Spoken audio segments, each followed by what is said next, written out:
He shows United States fighter jets flying faster than the speed of sound with clouds above the wings covering the whole top of the airplane that are not moving, even though the jet's traveling at Mach this or Mach that, which would be physically impossible in a normal standard physics environment.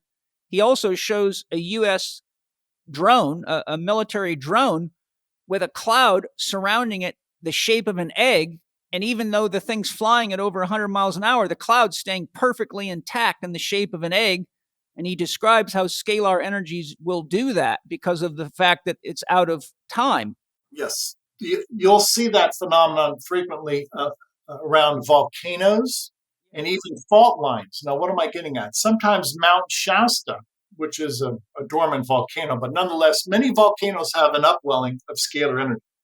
Okay, scalar energy is the driving force of volcanic activity and seismic activity. Anyway, Mount Shasta, many times you have these pancake-shaped clouds, these flat clouds that just hover on top of Mount Shasta. Now, what is that? First of all, it's a stationary cloud, and that's an oxymoron. A stationary cloud. It simply hovers on top of Mount Shasta. Why? The scalar energy upwelling from Mount Shasta produces that local scalar energy environment, creating a cloud. And that cloud just stays right on top of Mount Shasta. It brings up an interesting thing I want to share with you.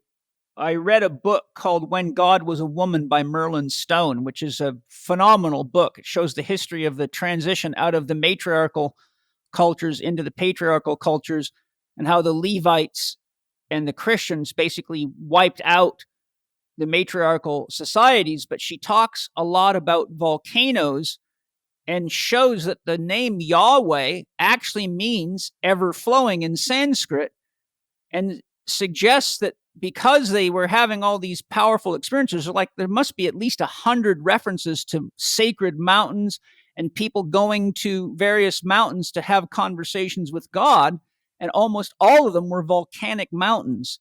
So they may have been stepping into vortexes of timelessness. And when you think of scalar energy coming from 0 point as ever flowing, you could see where the name Yahweh might have actually come from, this experience of ever flowing timelessness. Yeah, that's a great point.